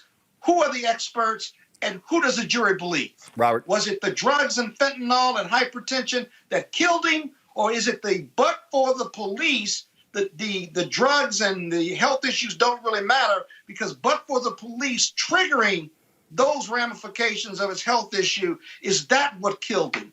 But for the police. Look for that phraseology as we carry on this trial. Robert. There's an odd thing that the defense is doing is a kind of divergent, bifurcated defense. One is this idea of the buck defense, where George Floyd was a 6'5", monstrous, towering individual, athlete, hopped up on drugs, a super soldier, flipping over cars, juggling buildings, all that. And so, of course, it took a small 5'9", very weak officer. We had to hold him down. We had to put our knee on his neck. There was no other way for us to contain him. The buck defense. I've been using it since slavery to talk about black men. But then they have a second defense, which is what Scott was just mentioning, which is kind of an eggshell defense, saying that George Floyd was so sick, so weak, so decrepit, so riddled with drugs that he would have died at that exact same place at that exact same time with no intervention from the officers, that he was a person in such poor physical condition, such poor health, that there was nothing that the officer did that contributed to his death, that it was simply the forces of nature and the officer just happened to be there at that time.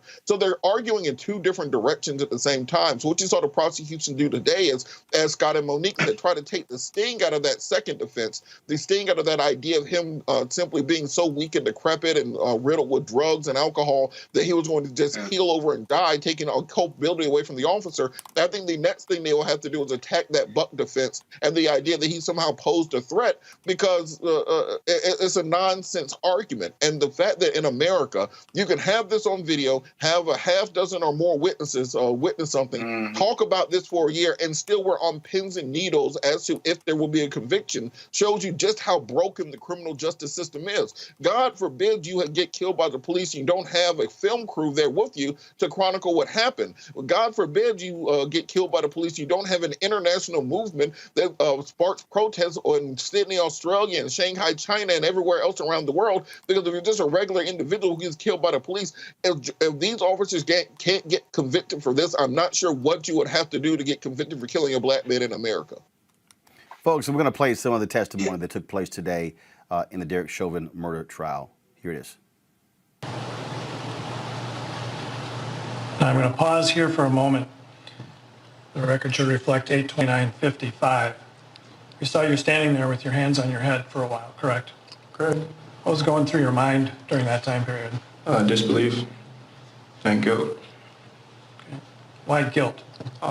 If I would have just not taken the bill, this could have been avoided. We also saw another individual get pushed by an officer, correct? Correct. And what did you do after that happened? I was just trying to calm him down, tell him to stand back. Okay, so that takes us to the end of Exhibit 33. You were going back into the store. Correct. And so then did you just continue to work your shift? Correct. And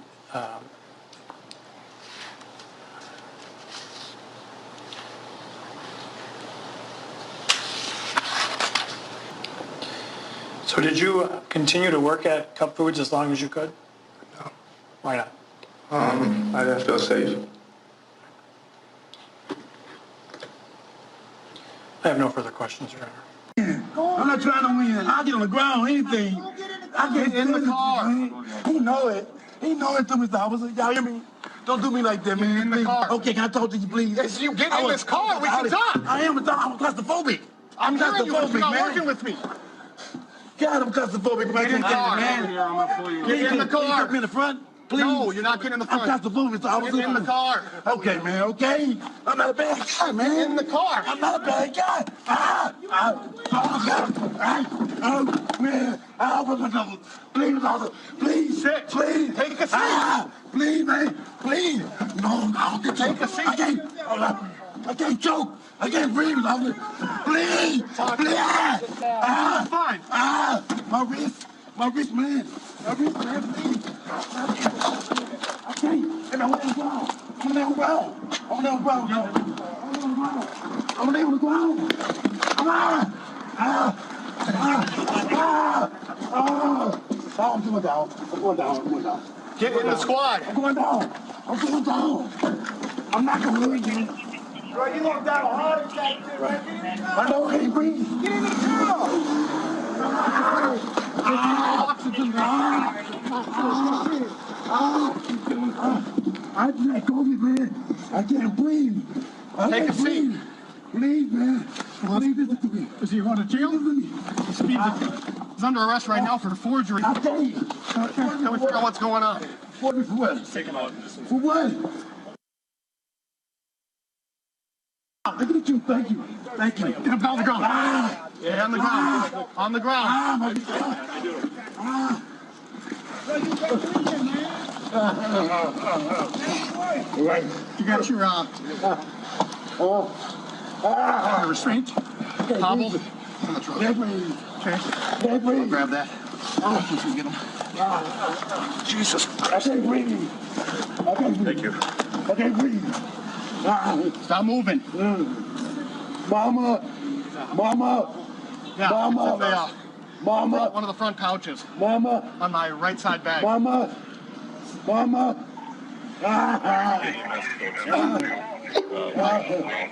You're the rest guy. All right. Oh my God. So now you go to jail. I can't believe this. I can't believe this. I can't believe this. I can't believe this, man. Can we stop it right here, please? Mama, look. Mr. McMahon, do you need a minute?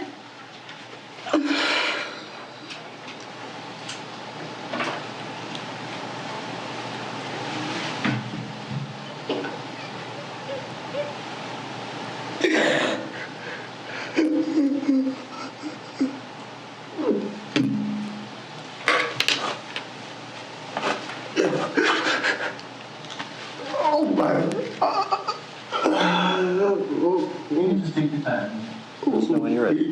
We'll just give you a moment, Mr. McGon. I'm not sure if there's water for you as well. Oh, if you need a break to get some water, let me know, and we can take a break.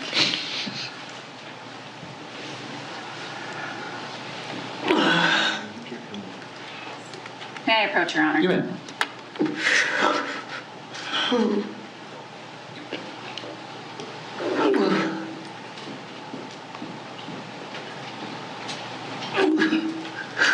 Thank you.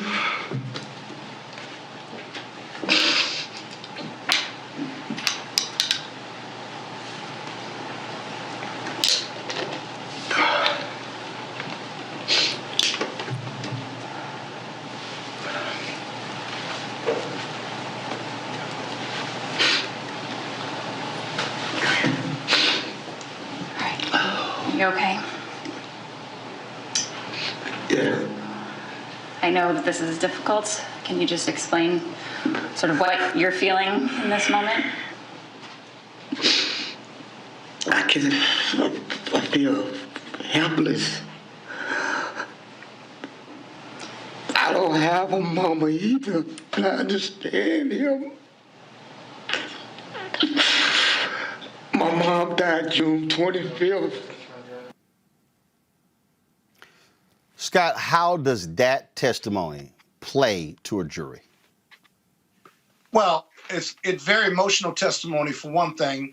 They took a break right after that. Okay, so the jury is going to be just as emotional as he is. He lost his mother. George Floyd didn't have a mother. And this witness and the other witnesses keep talking about how helpless they felt. And it's true. When the police are there and they got the guy down and you had a paramedic there, they couldn't help but they could see the life force leaving his body. And so his testimony is very powerful. But this case has a lot of different aspects to it. It's going to take like up to 30 days. So this is just one. The prosecutors have to keep that emotional level there for the next 20 or 30 days. We'll see. The real issue, though, with this witness is, could he finish and tell his story? The video tells part of it. What the video also shows with the police and this gentleman here is they just know discretion. They didn't care, and they didn't know how to deal with someone in mental or drug crisis, which is the biggest problem with the police force. There's just nothing there other than arrest and take them. They should have put him in the car and, despite his protest, just took him to the hospital, but they didn't care about it. So good testimony for the prosecution, but he told his story. But can that level of emotional connection with the jury, can they maintain it on a daily basis or weekly basis or through the end of the trial? They're going to try, no matter what, to do just that. Robert? Well, you know, it looks good for the prosecution currently, but I've learned not to judge cases at halftime, particularly in the first exactly. quarter. No. We're not saying guilt or innocence. I'm just simply saying, what is it looking like from your perspective? How does that play to a jury right now? Not whether he's going to be guilty. It plays well to a jury right now, but also there are portions of that I can see the defense will be using in their direct presentment of the facts. They will argue that they tried to peacefully put Mr. Floyd in the backseat of the car, that he resisted, that he pushed back, that they were simply trying to restrain him at the time, that they called for paramedics, that they followed the protocols as were taught to them as required by the department, and that despite the death being tragic, there was no criminality involved. If anything, there was recklessness involved. I think that's what will be their argument. And one of the issues that the prosecution is going to have to establish is the prong of intent, because people keep asking for a first-degree murder charge or conviction in this case. Well, the prosecution has to prove that there was an intent on the part of Officer Chauvin to kill Mr. Floyd, and they haven't presented evidence that would indicate that. And the defense is going to argue that this was just all a horrible accident because of Mr. Floyd's drug addiction, because of Mr. Floyd's alcohol consumption, because of Mr. Floyd's physical condition, and that it's not their fault because he resisted. That's going to be their defense. So I'm going to be looking for the prosecution pushing forward and pushing evidence that will show what the intent was and how they can establish that in this case. So those are things that I'm looking out for. All right, folks. Let's. Yeah, you know, Roland, if I may, real quick, one other thing. The police are going to always argue one way, shape, or form. I didn't go there to kill George Floyd. I went there to arrest him. He died as a result of him stealing and resisting, but I didn't kill him. In the end, that's kind of going to be what the defense is going to be in a big way. And with the expert, they're going to argue that in closing. It's going to be a tough case to get a conviction here. All right, folks, let's go to Texas, where former Williamson County, Texas Sheriff's deputies James Johnson and Zachary Camden were both charged with second-degree manslaughter on Monday, according to Travis County District Attorney Jose Garza. They were booked into a Travis County jail on Tuesday and released on a $150,000 bond, each within an hour. The two former Texas Sheriff's deputies were arrested Tuesday on manslaughter charges in the 2019 death of a man whom they shocked with stun guns after a police chase that was filmed by real-time police on the TV series Live PD. The deputies chased Javier Ambler for 22 minutes after trying to pull him over for allegedly failing to dim his headlights to oncoming traffic. Ambler, a former postal worker, died after deputies repeatedly used stun guns on him, despite his pleas that he was sick and couldn't breathe. The stop in suburban Austin was caught on camera by Live PD, which was canceled by the A&E network in June.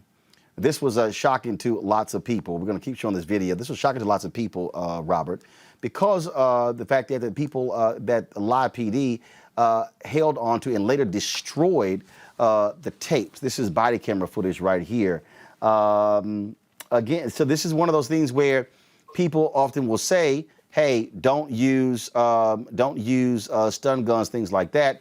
But you heard him actually say, Robert, in the video, I have congestive heart failure. And he's yelling it. Mm-hmm. You're absolutely right. I think part of what we have to understand when we start talking about less than lethal weapons, things such as tasers, things such as bean bags, rubber bullets, officers often are far more liberal in the use of those than they would be with deadly weapons because they consider them to be less than lethal, or they consider them to be a lesser level of accountability when discharging them. We saw the two students in Atlanta who were held up in a similar way. We've seen officers use tasers in a non-life-threatening situations, even though they're only supposed to be deployed in those such situations. So it's going to be a question of exactly what evidence they can bring to bear in order to show that there was extreme recklessness, at least in the actions of the officers, and not simply within the line of duty. But we have to retrain the way that officers interact with the communities and to see the humanity in the people they are arresting. If you listen to police radio chatter, if you get discovery packets like me and Scott get from time to time in police cases, the way that they talk about individuals is the way you will talk about an animal, the way you will talk about something that needs to be contained, something in a zoo, not a fellow human being. And as long as you consider them that way, that is how you tase a man with congestive heart failure to death. That is how you put your knee on somebody's neck, because you have dehumanized them in your mind to the point that you really believe you're that thin blue line between civilization and chaos, and anything you do in pursuit of that is necessary. Exactly. And if you feel that way and you're a police officer, then you're not going to believe me if you're trying to arrest me and I'm telling you I got congestive heart failure or that I can't breathe. That's why. They don't believe them because they don't think they're human, and they just think they're the scum of the earth, and let's just put them in jail with the rest of the mopes and dogs and perps and whatever other short name they use for people that they arrest. These are human beings, and because they made a mistake or even committed a crime or are bad actors, they're still human beings, and your job is to transport them and arrest them. Your job is not to kill them, period. And it never stops being about that. All right, folks. Hold tight 1 second. Got to go to a quick break. When we come back, our tech talk and digital footprint, real important. A lot of people really ignore how much stuff they put on social media. You realize your whole life is out there? Even your cell phone numbers, your home address, photos, where you live. We'll talk about that next on Roland Martin Unfiltered.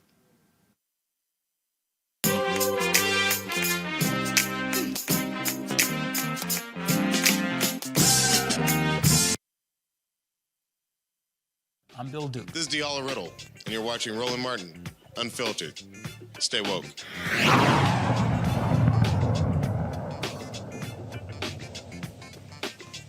All right, folks, technical difficulty right there. We'll work on that. Do you know what your digital... First of all, y'all should be playing the tech talk, but I guess we can't play that, the stinger. So why didn't we play it?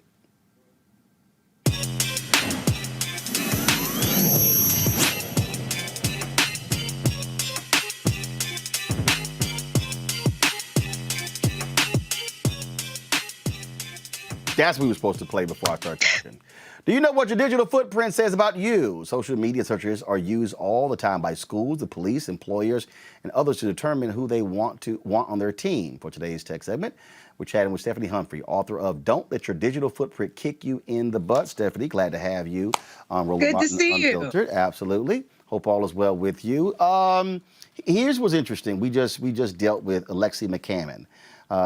Losing her job as the editor-in-chief of Teen Vogue due to some comments she posted on social media when she was 17 years old. Then the social media persons for Teen Vogue, who was one of the voices saying she should be fired, they reveal her N-word usage. No word on whether Teen Vogue has let her go.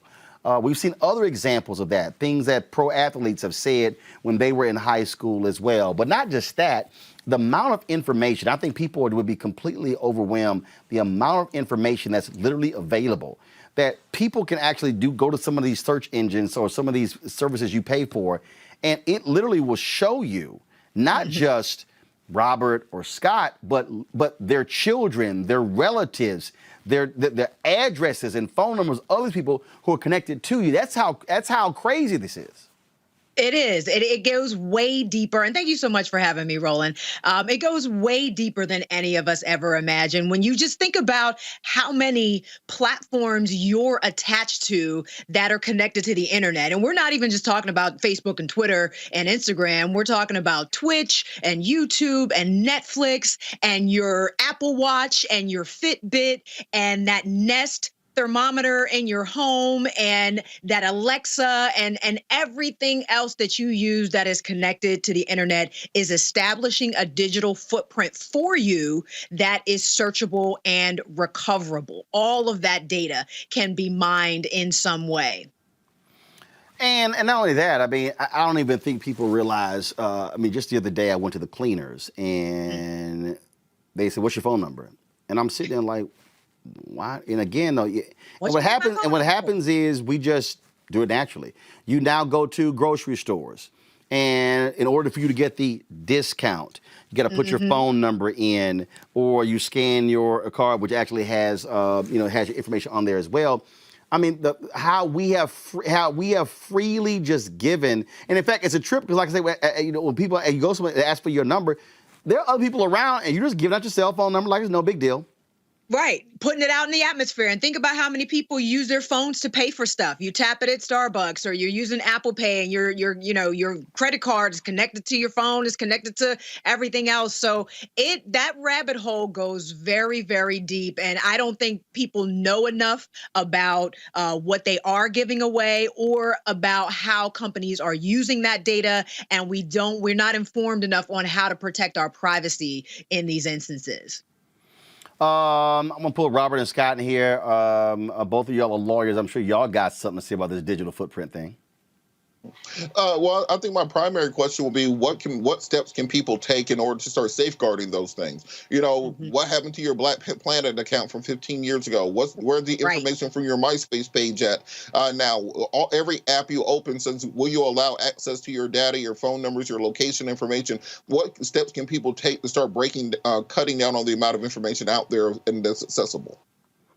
Right. Well, you first have to make a list. I mean, it might take a while. It might be way longer than you expect. I actually did this exercise with some students I spoke to recently and asked them to write down everything they've done that is connected to the internet, and their lists were super long. So think about all of those things. But there is a service in particular called justdelete.me that will give you instructions on how to go to each of these different sites and ask that your information be deleted. Because that's the thing that people think, that just because they're not using the site anymore or just because they deactivated their account, that particular platform is not still holding on to their data. And they are. You have to actually ask and request that your data be deleted and hope that they actually do it. Now, what's the website again? Justdelete.me. Okay. All right. Scott? I often hear about the dark internet. And I have this vision of a collection of hackers who are taking your data, selling it, and then using it. But I don't know they're using it, and I can't really tell whether they're using it. How do I find out whether I've really been compromised, like my social security number or my date of birth? that I've been compromised and I don't even know I've been compromised. How do I fix that?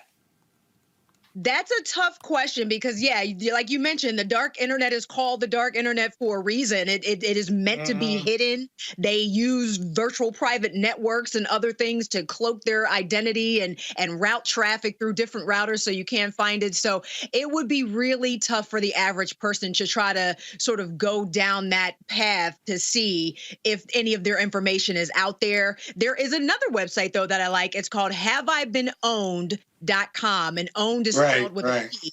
That will let you Hold on. Have I been owned? It's owned, but they spell owned PWNED. So take the O out of owned and put a P there. got it? HaveIBeenOwned.com. All right, pull it up, y'all. Pull it up. Here we go. There All right. you go. Yep, that's it right there. So you can tell if your email address has been in a data breach. You can at least see if any of the sites that you use have been hacked. Yeah. Hey, Roland, can I ask one more question? I guess. Really good. I guess. Okay, so here's the deal. Here's the question I get as a lawyer all the time. I have clients who call me and say, you know, I did something wrong 10 years ago and 5 years ago, or I got arrested and it's on the internet, or I said something wrong. How do I get it off the internet or get it so buried deep in the internet files that nobody can see it unless they're really digging and really looking hard at it? Is that possible? Can that be done? It is possible, actually. I actually helped a friend do this, and I will say to start, you're not deleting it. How much does that cost? So that was a favor. I don't do this. I don't do that for a living. That was a favor. But I'll tell you what you can do.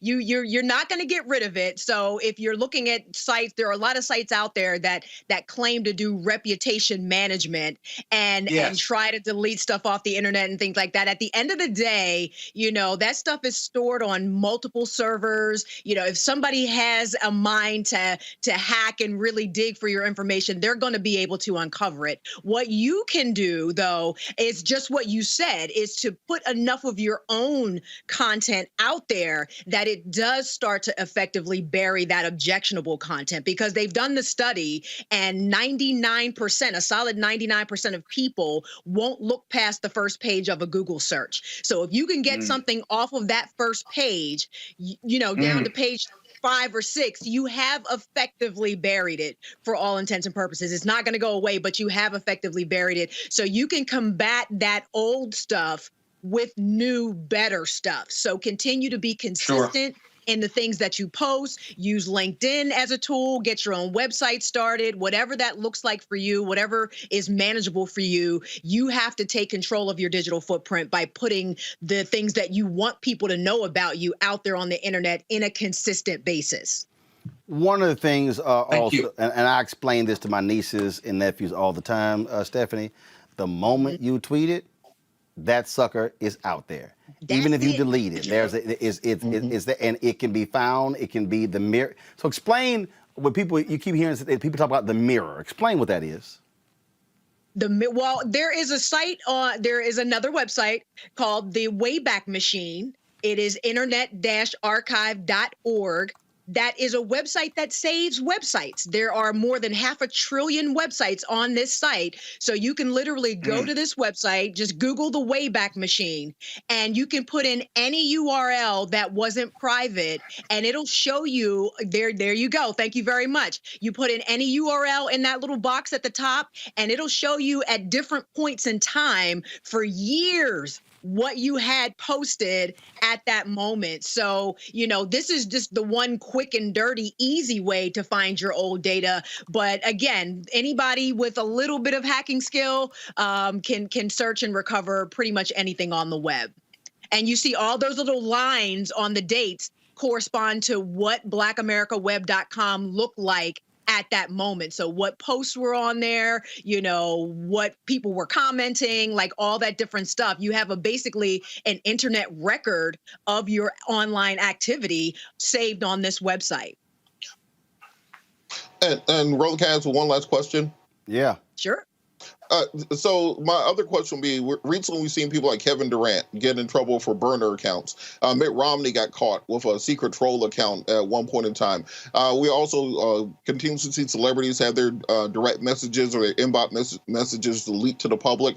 What can the average person do to stop their troll account from being discovered, or to stop instant messages or direct messages from being leaked to publicly? Well, the first thing I'll say before Stephanie does is don't get a damn troll account. That's just first. Well, I'm just saying that's first. That's it. That's just first. All right, that's just first. The second thing is, like, it kills me, Stephanie, when people who I actually know send me a DM. I'm like, your ass got my number. I'm like, send a text. I know.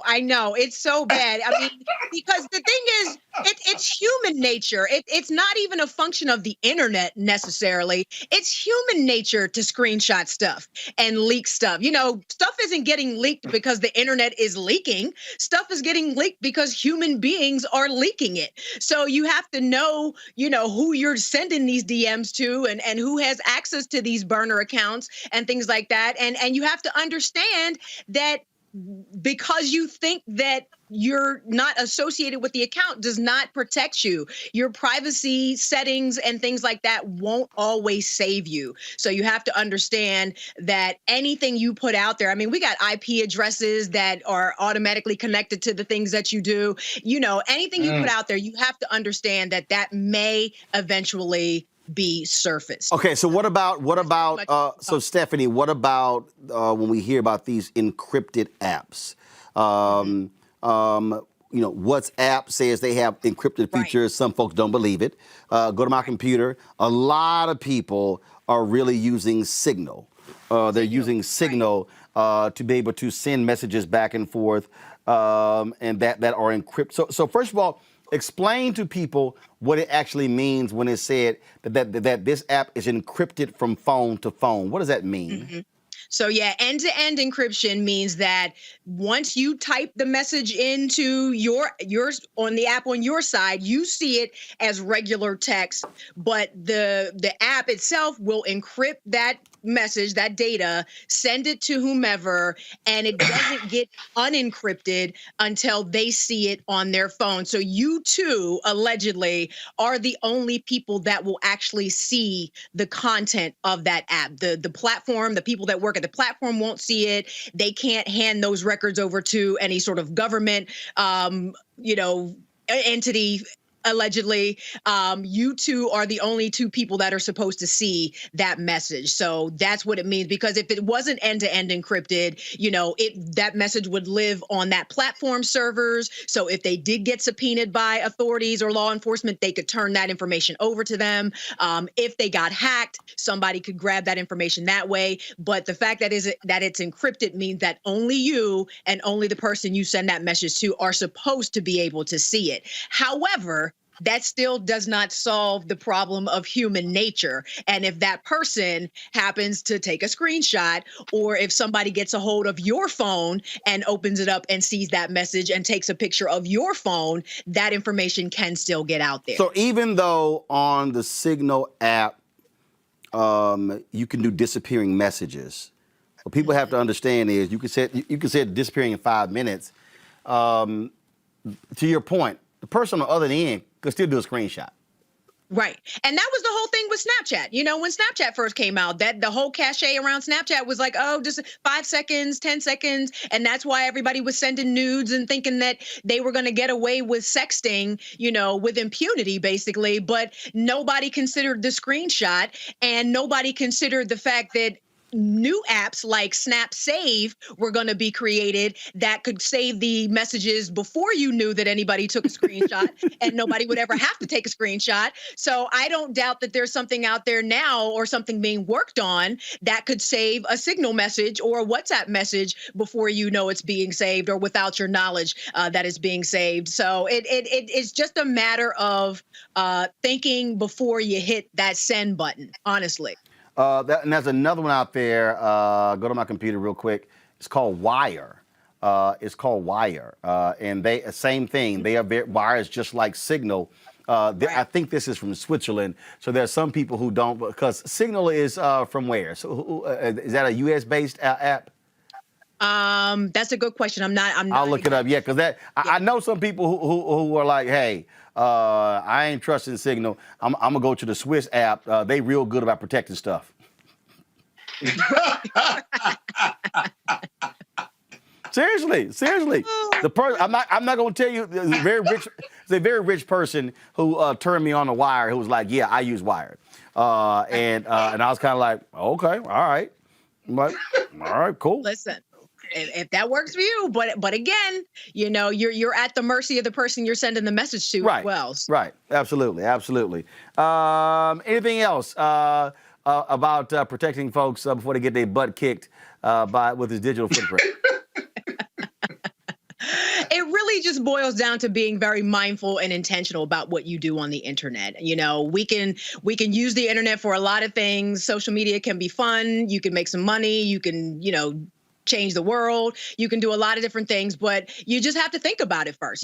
Take those few moments to ask yourself, is this something that needs to be out there? Is it kind? Is it going to hurt somebody else? Is there potential for these words to do damage? Because they can. So the mindfulness and the intentionality is really what we all have to get back to. Well, I get a kick out of when people tell me, you call me a dumbass. That's public. And I'm going, yes, it was meant to be That was public. the point. That was the point.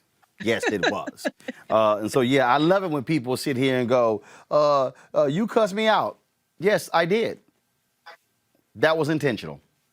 So, Listen, yeah. That's a part of your brand, though.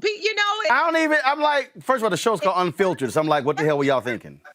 Everybody's not going to be able to get away with that. It was just sort of crazy. And I just, I tell people all the time that, look, first of all, I remember I was on the Clubhouse chat and they were like, okay, y'all, this conversation's off the record. I'm like, no, it's not. No, it's not. I'm like, it's 2,000 people in here.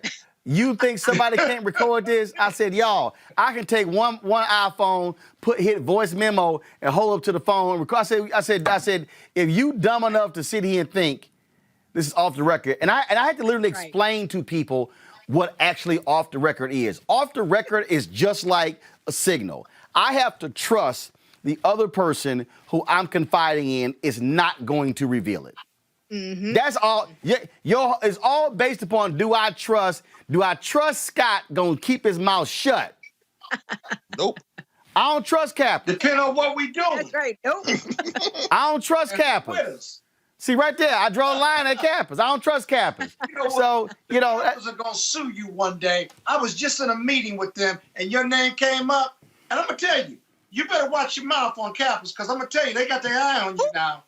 You got a target. You're a target, the way you talk to me. They don't like the way you talk to me. The Kappas probably need to sue me after that embezzlement y'all had your national office. But we're going to leave that alone. See, you walked right into that one. That got the lawsuit. Yeah. Get your lawsuit. Yeah, that cost y'all about $3 million, huh? Sir. The tea has been spilled. That cost y'all about $3 million, huh? No, it didn't. We got that resolved. Yeah, okay. Anyway, can we talk about something that money went to the casino. Yeah, see? You open this can of whoop ass, and I'm just simply revealing it. Y'all, show Stephanie's book, please. Y'all, here's the title of her book. Thank you very much. Don't let your digital footprint kick you in the butt. A lesson in what not to do on the internet to build your personal brand online by Stephanie Humphrey. Stephanie, where can people get it? Amazon. Go to Amazon, do that. So, folks, I appreciate it. Stephanie, thank you so very much. Thank you for having me. Take care. All right, have a good one. All right, folks, that is it. Let me thank Robert, Scott, Monique for joining us today's show. If y'all want to support what we do here, Roland Martin Unfiltered, please do so by joining our Bring the Funk fan club. Our goal is to get 20,000 of our fans to contribute at least $50 each over the course of a year, $4.19 a month, 13 cents a day. If you can't give that, that's fine. You give less. We have people who've done that. You give more, that'd be great as well. And so please do so by Cash App, $RM Unfiltered, PayPal.me/R Martin Unfiltered, Venmo.com/RM Unfiltered, Zelle at RolandSMartin.com. All right, folks, I'm going to see y'all guys tomorrow right here on Roland Martin Unfiltered. Thank you so very much. Have a great one.